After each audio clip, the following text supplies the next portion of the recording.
आज हम देखेंगे राष्ट्रवाद। राष्ट्रवाद के संबंध में हम सबसे पहले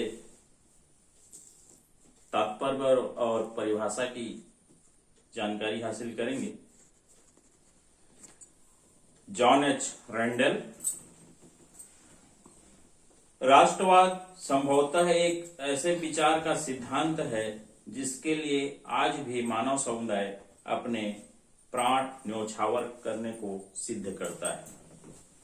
सीधी सी बात है, राष्ट्रवाद का तात्पर्य व्यक्ति की मानसिकता, विचार एवं भावना से जुड़ा हुआ है। वास्तव में राष्ट्रीयता राष्ट्र शब्द की प्रस्तावना और उसकी आत्मा है।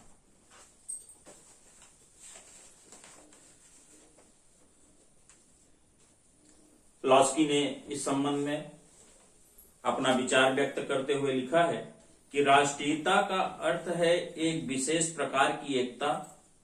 यह एकता समान ऐतिहासिक पृष्ठभूमि, सामान्य परंपरा और सामान्य संघर्षों का परिणाम है। वह एक जन समुदाय को शेष समूहों से पृथक करती है।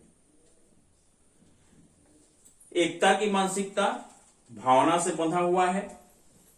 मानव समुदाय स्वतंत्र तथा स्वतंत्रता की इच्छा रखने वाले एक राज्य के रूप में परिणित हो जाने पर राष्ट्र को या राष्ट्र के रूप में वो अपना स्वरूप ग्रहण करता है। इस प्रकार राष्ट्र स्वयं में राज्य और राष्ट्रीयता का संयोग है।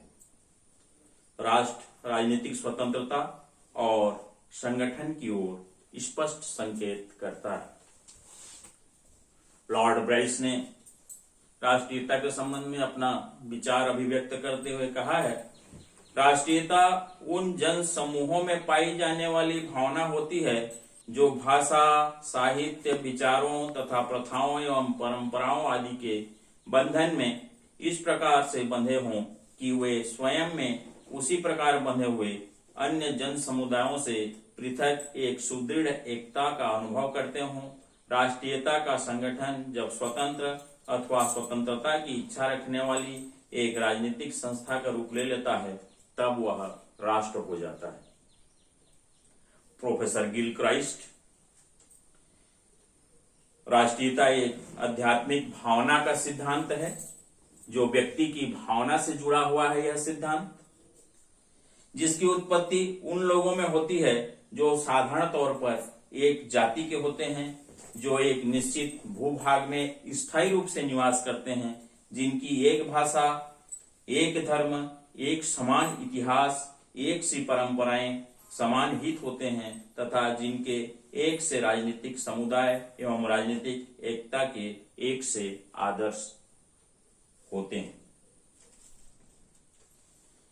उपरोक्त परिभाषाओं का हम अगर निष्कर्ष देखें तो इसमें यह निष्कर्ष निकलता है कि राष्ट्रीयता का संबंध भावना से है, व्यक्ति के विचार से है, व्यक्ति के अंतरात्मा से है, जो एक ही भाषा, साहित्य, धर्म, इतिहास और परंपराओं वाले व्यक्तियों को एकता के सूत्र में बांधे रखती है। सामान्य रूप से हम राष्ट्रीयता का शाब्दिक अर्थ देखेंगे। राष्ट्र शब्द अंग्रेजी भाषा के नेशन शब्द का हिंदी रूपांतरण है। नेशन शब्द की जो व्युत्पत्ति है लैटिन भाषा के नेशियो शब्द से हुई है, जिसका अर्थ है जन्म या जाति, परंतु इसका तात्पर्य इस विषय पर यह नहीं है कि राष्ट्र जन्म या जाति का पर्यायवाची है।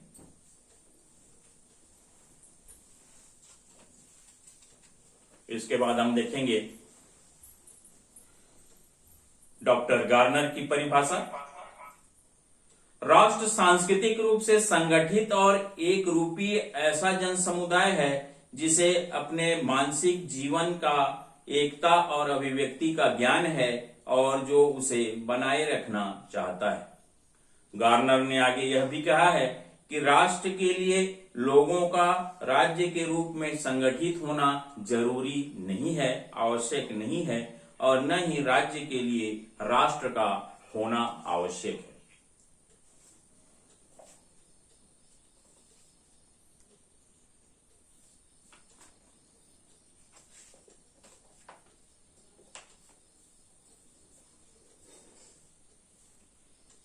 गिलक्राइस्ट के शब्दों में, एक राष्ट्र राज्य तथा राष्ट्रीयता का योग है।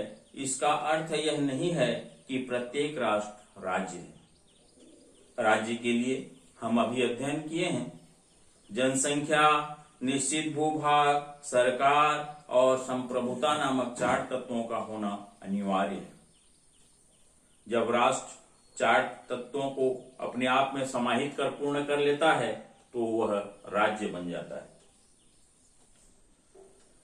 इसके बाद हम देखेंगे राज्य के जो आवश्यक तत्व हैं या जिनकी उपस्थिति में ही हम राज्य की कल्पना कर सकते हैं, या जो अगर उपस्थित है वो तत्व, तभी हम यह समझेंगे कि यह राज्य है। उनकी पूर्णता होना आवश्यक है। उनके अधूरेपन में किसी भी एक बिंदु की कमी अगर पाई जाती है तो उसमें हम उसको राज्य की श्रेणी में नहीं ले सकते हैं।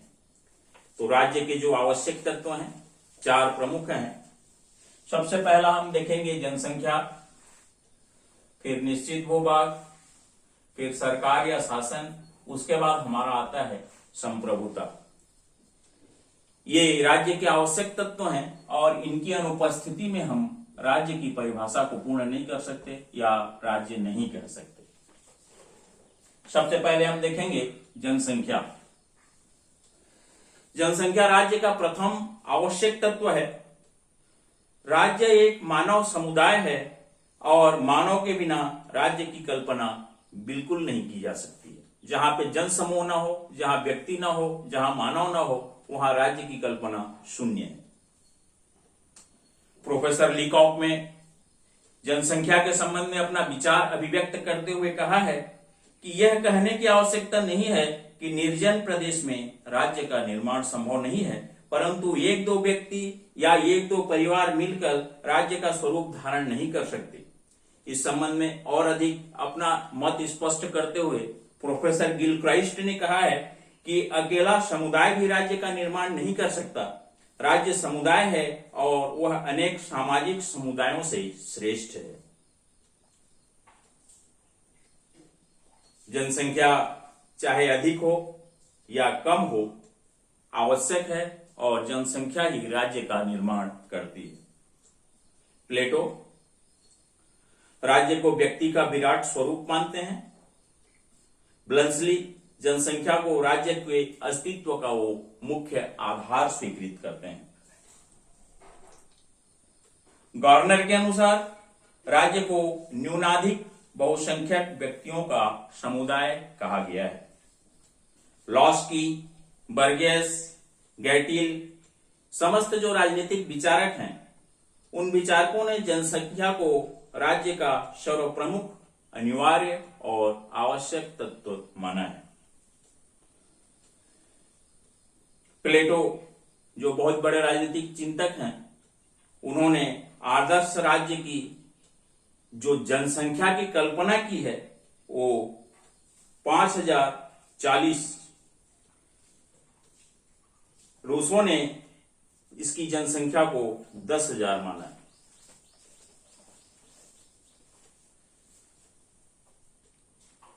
प्रोफेसर अरस्तु जनसंख्या के संबंध में अपना राज्य की आवश्यकता और महत्ता को स्पष्ट करते हुए अपना विचार भी अभिव्यक्त किया है उन्होंने, और कहा है कि श्रेष्ठ नागरिक ही श्रेष्ठ राज्य का निर्माण कर सकता है। आवश्यक है नागरिक जो है वो चरित्रवान हो, उसका व्यक्तित्व का स्तर उच्च हो, उसका मानवीय मूल्य भी सबसे ऊंचा होना चाहिए। प्रजातांत्रिक युग में आज का हमारा जो लोकतांत्रिक और प्रजातांत्रिक युग है, इसमें बौद्धिक और सांस्कृतिक संपन्नता से भटकी हुई जनता मार्गदर्शन करती है और राज्य के प्रति उस व्यक्ति की जो भावना से जुड़ी हुए विचार हैं, जैसे त्याग, भक्ति, प्रेम, बलिदान की भावना जागृत करती है। इस प्रकार राज्य की जनसंख्या में या राज्य के जो व्यक्ति हैं जो जनसंख्या के रूप में हैं, उन पे इन गुणों का होना आवश्यक है। इसके बाद हम देखेंगे हमारा दूसरा बिंदु जो है निश्चित भूभाग।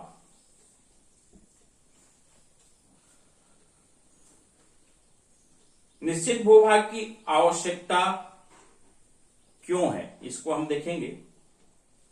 यह जनसंख्या का दूसरा आवश्यक तत्व है।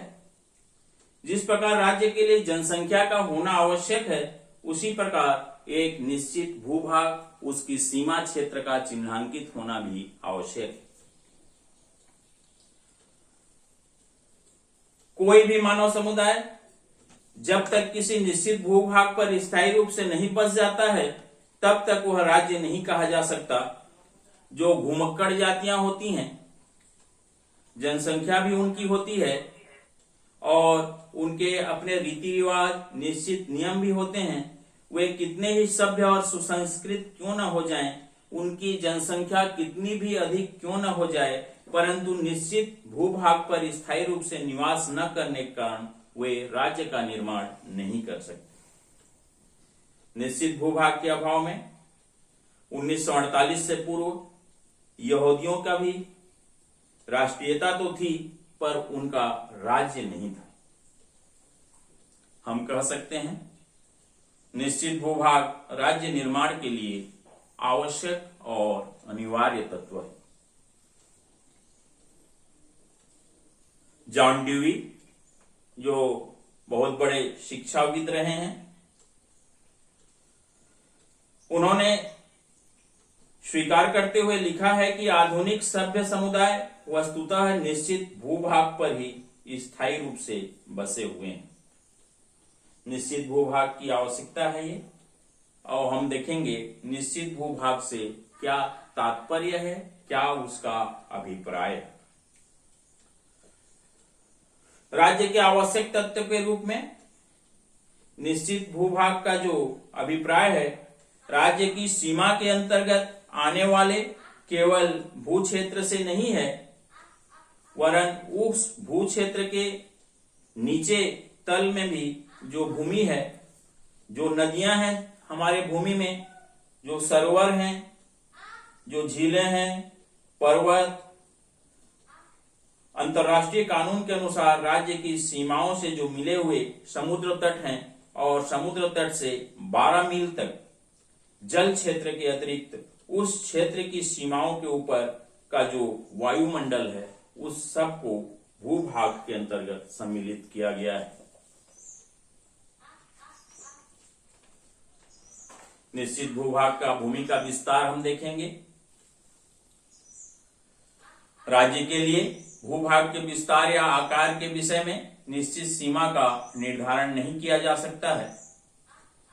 इस प्रकार विश्व के विभिन्न छोटे बड़े राज्यों के राज्य बनने में उनका आकार किसी प्रकार का बाधा या रुकावट नहीं है।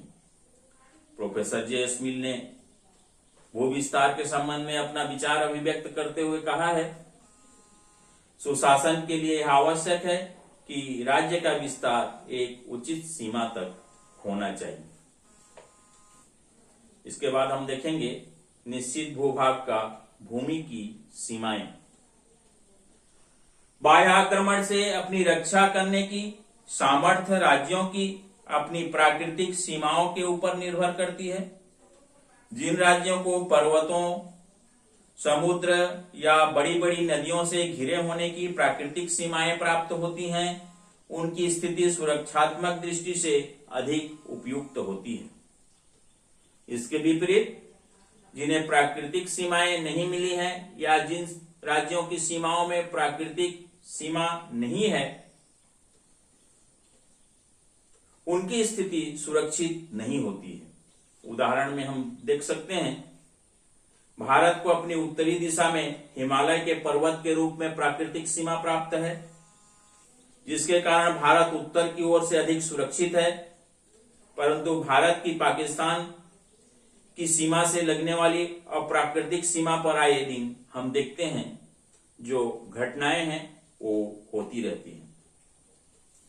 पर्वत की भांति राज्य की सीमा के लिए प्राकृतिक रूप से समुद्र तट का होना भी राज्य की प्राकृतिक सीमा संबंधी एक महत्वपूर्ण आवश्यकता है, क्योंकि समुद्र ही नौसेना और व्यापारिक सुविधा प्रदान करता है। साथ ही शासन की सुव्यवस्था, राजनीतिक एकता और नागरिकों में राष्ट्रीयता की भावना का विकास करने की दृष्टि से राज्य की संपूर्ण भूमि एक ही स्थान पर स्थित होनी चाहिए। इसके बाद हम राज्य के आवश्यक तत्वों में तीसरा बिंदु देखेंगे, सरकार या शासन।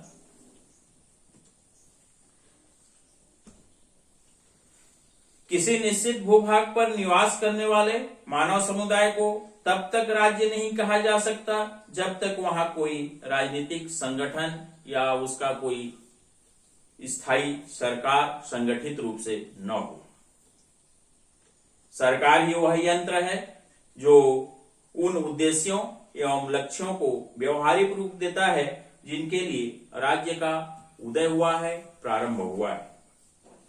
गिलक्राइस्ट ने अपना विचार सरकार या शासन के संबंध में देते हुए कहा है कि सरकार राज्य का वह संगठन है जो ऐसा संगठन है जो यंत्र है जिसके माध्यम से राज्य की इच्छा की अभिव्यक्ति होती है।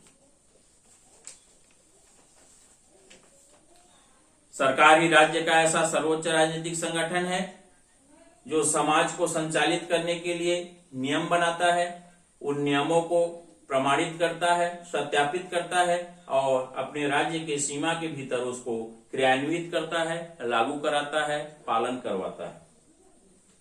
सरकार के बिना न केवल राज्य के उद्देश्यों की पूर्ति कर पाना ही असंभव है, वरन समाज में मत्स्य न्याय के आधार पर शक्तिशाली निर्बलों व अत्याचार करने वाले जो लोग हैं वो ज्यादा अत्याचारी हो जाएंगे। इसके अभाव में जनसंख्या असंयमित, अराजकीय या विप्लवकारी जनसमूह हो जाएगा। ब्लंसली के अनुसार यदि किसी समाज में शासक व शासित वर्ग नहीं है तो वह राज्य न होकर अवस्था में प्राप्त हो जाता है। इस प्रकार हम कह सकते हैं सरकार राज्य का अनिवार्य तत्व है, भले ही उसका स्वरूप कैसा भी क्यों न हो, अर्थात वह आवश्यक नहीं है सरकार का स्वरूप किसी विशेष प्रकार के ही हो, ऐसा कोई जरूरी नहीं है। सरकार राजतंत्रीय, अधिनायक तंत्रीय या प्रजातंत्रीय किसी प्रकार का भी हो सकता है। जिस तरह से हम देखते हैं चीन विश्व के अन्य साम्यवादी राज्यों में साम्यवादी दलों का अधिनायक तंत्र है, और एक तरफ हम देखते हैं हमारा जो देश है भारत, ब्रिटेन, अमेरिका, बांग्लादेश संसदीय प्रजातंत्र है। फिर भी उक्त सभी राज्य हैं।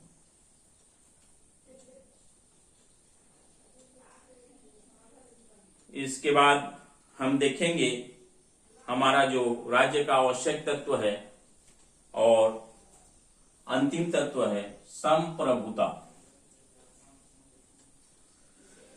राज्य का यह चौथा सबसे महत्वपूर्ण तत्व है। केवल जनसंख्या, निश्चित भूभाग, सरकार के आधार पर ही राज्य का निर्माण नहीं हो सकता है। किसी निश्चित भूभाग में रहने वाले सरकार संपन्न मानव समुदाय को तब तक राज्य नहीं कहा जा सकता जब तक आंतरिक और बाह्य समस्याओं के समाधान और तत्संबंधी नीति निर्धारण करने के लिए स्वतंत्र न हो। इस प्रकार से संप्रभुता ही वह तत्व है जो राज्य को अन्य मानव समुदायों से श्रेष्ठता प्रदान करता है। प्रोफेसर गैटिल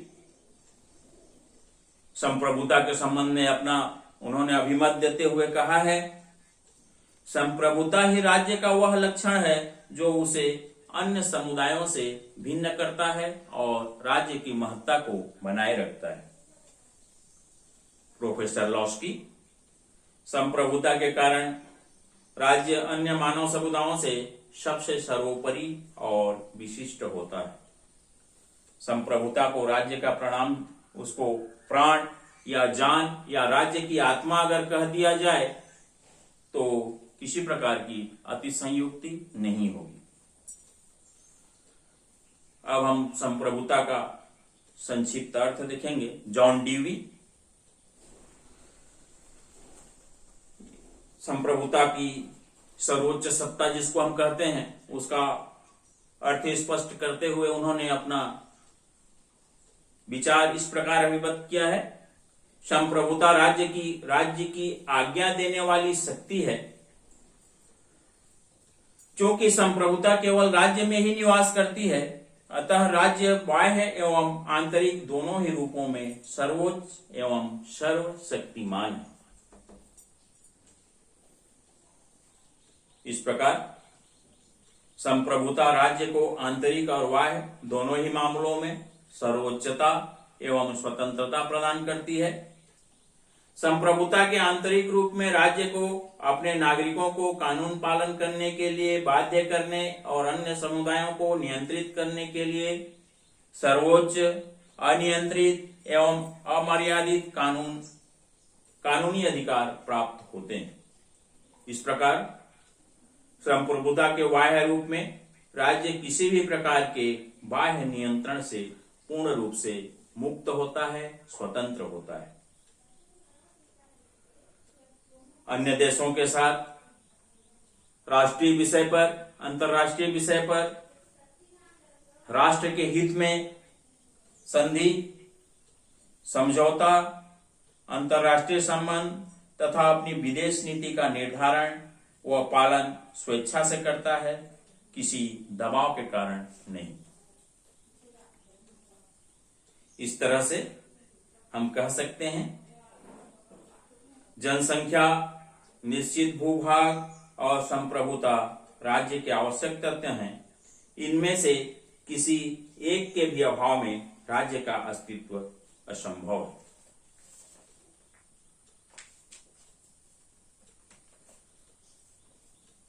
राष्ट्रीयता के निर्माण के हम आवश्यक तत्व देखेंगे।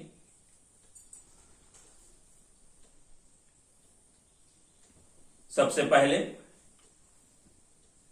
जो राष्ट्रीयता के निर्माण में सहायक हैं उनमें समान विश्वास अथवा एकत्व की या एक मत की, एक विचार की जो भावना है वो इसमें महत्वपूर्ण सहायक तत्व के रूप में है, जिससे राष्ट्रीयता का निर्माण होता है। पहला, राष्ट्र विश्वास के जरिए बनता है। राष्ट्र पहाड़, नदी या भवनों की तरह नहीं होते हैं जिन्हें हम देख सकते हैं, जिनका स्पर्श करके हम महसूस कर सकते हैं। वो ऐसी चीज भी नहीं है जिनका लोगों के विश्वासों से स्वतंत्र अस्तित्व हो। किसी समाज के लोगों को राष्ट्र की संज्ञा देना उनके शारीरिक विशेषताओं या आचरण पर टिप्पणी करना नहीं है। यह समूह भविष्य के लिए सामूहिक पहचान और दृष्टि का प्रमाण है, जो स्वतंत्र राजनीतिक अस्तित्व का आकांक्षी है।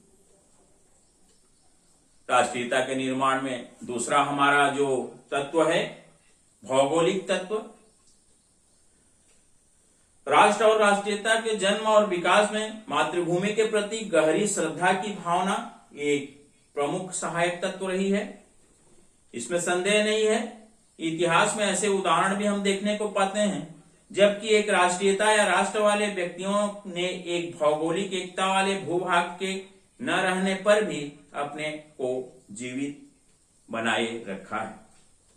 पर ऐसे व्यक्तियों का जो समूह है, ऐसे व्यक्तियों का जो संगठन है, अपनी मातृभूमि को प्राप्त करने के प्रयत्न की प्रयत्न वो बराबर जारी रखता है। तीसरा हमारा राष्ट्रीयता के निर्माण में जो सहायक तत्व है, समान इतिहास। राष्ट्रीय एकता, समान ऐतिहासिक पृष्ठभूमि, युद्ध के दौरान किए गए समान प्रयासों एवं जो विभिन्न प्रकार की हमारे देश की विभिन्नता, सांस्कृतिक मान्यताएं और परंपराएं हैं, उसका परिणाम है।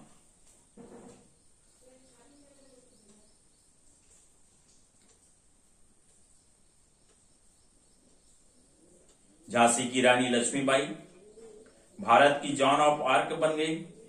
जॉन ऑफ आर्क को फ्रांस की राष्ट्रीयता का जन्मदाता कहा जाता है।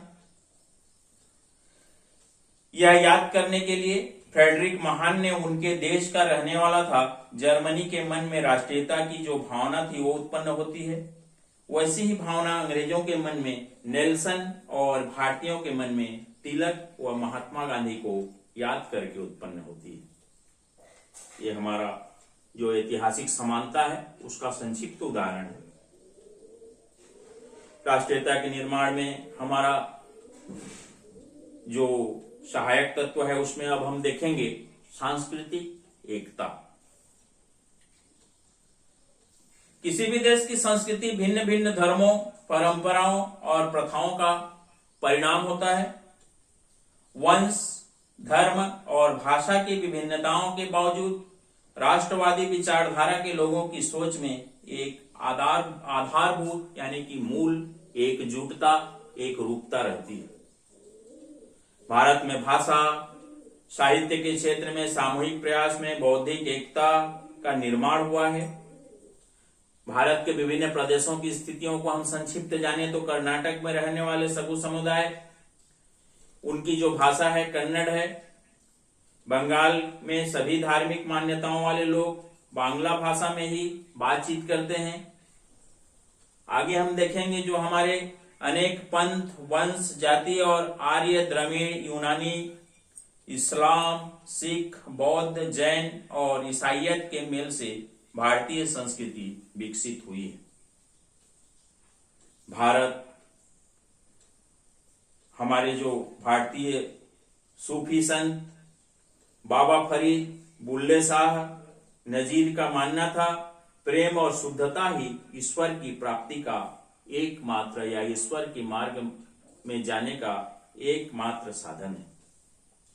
शांति और सामंजस्य, क्षमा और दया की इन शिक्षाओं से भारत में सांस्कृतिक एकता आज भी स्थापित हुई है, संचालित है और मजबूत है। इसके बाद हम देखेंगे राष्ट्रीयता के निर्माण में जो सहायक तत्व हैं, धर्म की समानता। धर्म की समानता के अंतर्गत हम पाते हैं प्राचीन काल में धर्म की समानता ने राष्ट्र और राष्ट्रीयता के निर्माण में बहुत अधिक योगदान दिया है। आज के हमारे युग में भी भारत का विभाजन भी मुस्लिम लीग और उनके नेता मोहम्मद अली जिन्ना की कोशिशों से धर्म की भिन्नता के आधार पर हुई है। आधुनिक युग में धर्म की समानता को इतना अधिक महत्व नहीं दिया जाता। कम्युनिस्ट लोग तो धर्म को मानने से भी इनकार करते हैं। उनका जो धर्म है राष्ट्र धर्म ही है। इसके अलावा धार्मिक सहिष्णुता, धर्म के आधार पर एक दूसरे के साथ विश्वास और प्रेम की भावना, विभिन्न धर्मों के साथ प्रेम की भावना, सहयोग की भावना, इस पर आधारित धर्मनिरपेक्ष राज्य का प्रचार हो जाने से अब धार्मिक एकता का तत्व अनिवार्य नहीं रह गया है। छठा हमारा राष्ट्र निर्माण में सहायक तत्व के रूप में साझे आदर्श मूल्य, अपना भू क्षेत्र और साझी ऐतिहासिक पहचान, मिली जुली ऐतिहासिक पहचान, विभिन्न संस्कृति और परंपराओं की मिली जुली ऐतिहासिक पहचान, लोगों में एक होने का बोध पैदा करने में महत्वपूर्ण भूमिका निभाते हैं। लेकिन भविष्य के बारे में साझा नजरिया और अपना स्वतंत्र राजनीतिक अस्तित्व बनाने की सामूहिक चाहत ही इसका मूल बात है, जो राष्ट्र को बाकी समूहों से भिन्न करती है, अलग करती है।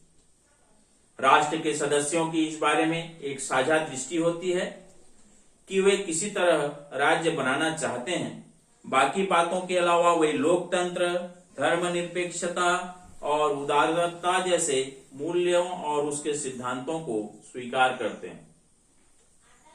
असल में यही वे शर्तें हैं जिसके आधार पर वे साथ साथ अपने जो विभिन्न धर्मी या धर्मावलंबी हैं उनके साथ रहना चाहते हैं।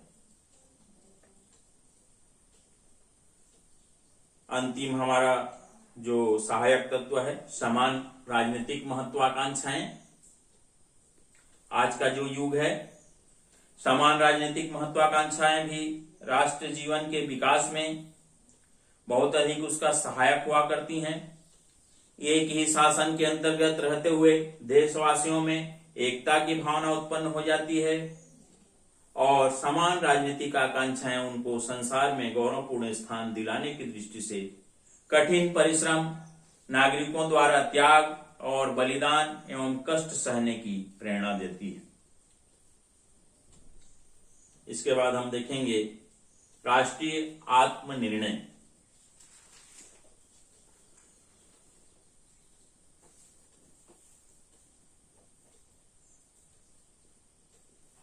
प्रत्येक राष्ट्रीय समुदाय या राष्ट्र का यह प्राकृतिक अधिकार है कि वह एक स्वायत्त शासी राज्य हो और अपने कानूनों का अपने सीमा के भीतर अपने प्रभुत्व संपन्नता के आधार पर वो बिना किसी के दबाव में रहकर राष्ट्र के कार्यों का, राष्ट्र का संचालन, राष्ट्र का निर्माण, सरकार का संगठन और कार्यों का संचालन करे। आत्मनिर्णय, आत्मनिर्णय कहने से स्वयं में निर्णय लेना, स्वयं के लिए निर्णय लेना। इसका जो सिद्धांत है इसका हम महत्व देखेंगे। आत्मनिर्णय जो है उन्नति के दृष्टि से बहुत ही अधिक इसको उपयुक्त माना गया है। एक राष्ट्र, एक राज्य स्थापित होने से उस राज्य के निवासियों में अपने आप में जो भावना विकसित होती है उनमें एकता की भावना, राष्ट्रभक्ति, एक दूसरे के साथ सहयोग, पारस्परिक स्नेह, सहिष्णुता की भावना, भाईचारे की भावना उसमें स्थापित हो जाती है।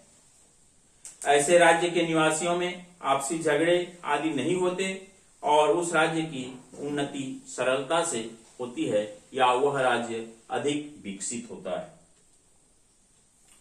राज्य के सभी निवासी उन्नति और विकास में, चूंकि एक ही राज्य के भीतर रहते हैं इसलिए उनका एक साथ रहना, बराबरी में उनके साथ उन्नति करना, विकास करना या उन्नति और विकास के वो सीधे शब्दों में भागीदारी होते हैं। इसके विपरीत हम देखेंगे राज्य में ईर्षा, द्वेष, दुर्भावना और खींचतान बनी रहती है जिससे उन्नति या प्रगति जो है वो राज्य की रुक जाती है, उसमें बाधा आती है। अल्पसंख्यकों की समस्याएं नहीं रहती। एक राष्ट्र वाले राज्य में अल्पसंख्यक नहीं होते और इसलिए राज्य की अल्पसंख्यकों की पेचीदा समस्याओं को सामना उनको नहीं करना पड़ता है। परिणाम यह होता है कि राज्य की शक्ति व्यर्थ के पचड़ों में खर्च न होकर या राज्य की संपत्ति का अनावश्यक खर्च न होकर राज्य की उन्नति में लग जाता है और राष्ट्र थोड़े समय में ही बहुत अधिक रूप में विकसित, प्रगतिशील हो जाता है और उन्नति करता है। स्वतंत्रता का चार्टर और साम्राज्यवाद का शत्रु। आत्मनिर्णय का सिद्धांत प्रत्येक राष्ट्र को अपना भाग्य निर्णय करने और उसका निर्माण करने का अधिकार देता है। उसे स्वतंत्रता का चार्टर कहना पूर्णतः सही है। इस सिद्धांत को संपूर्ण विश्व पर लागू करने से संसार का प्रत्येक भाग स्वाधीन हो जाता है और जो हमारा उपनिवेशवाद और साम्राज्यवाद है वह स्वमेव समाप्त हो जाता है। इतिहास द्वारा पुष्टि, जो हमारी ऐतिहासिक घटनाएं हैं इस सिद्धांत की वो पुष्टि करता है। जैसे हम देखते हैं 20वीं शताब्दी अफ्रीकी एशियाई देशों में जो स्वाधीनता की लहर उठी उसका आधार राष्ट्रीय आत्मनिर्णय का सिद्धांत ही था।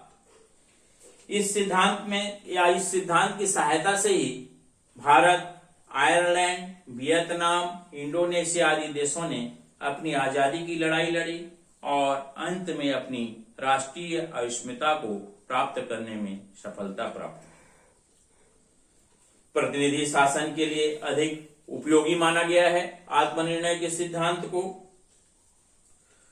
एक प्रतिनिधि शासन या लोकतंत्र के लिए भी राष्ट्रीय राज्य अधिक अनुकूल और उपयोगी माना गया है। प्रतिनिधि शासन या लोकतंत्र की सफलता के लिए राज्य के निवासियों में अधिक से अधिक एकता जो है वो आवश्यक है, महत्वपूर्ण है। एक राष्ट्रीय राज्य में ऐसी एकता सरलता से विद्यमान होती है क्योंकि उनके आपसी हित बराबर होते हैं, एक जैसे होते हैं, मिली जुली होते हैं। शक्ति संपन्न राज्य आत्मनिर्णय के सिद्धांत में एक राष्ट्रीय राज्य अनेक राष्ट्रीय राज्य की तुलना में अधिक शक्तिशाली होता है। उसके सभी नागरिकों में राष्ट्र शक्ति की भावना बहुत गहरी होती है। देश पर किसी भी प्रकार का संकट आता है तो उस समय उसके सभी नागरिक देश की एकता और रक्षा के लिए सभी तरह का बलिदान देने के लिए, समर्पित होने के लिए तैयार दिखाई देते हैं और आंतरिक रूप से उस राज्य को कोई खतरा नहीं हो पाता है। इस दृष्टि से इजराइल का उदाहरण हमारे सामने है।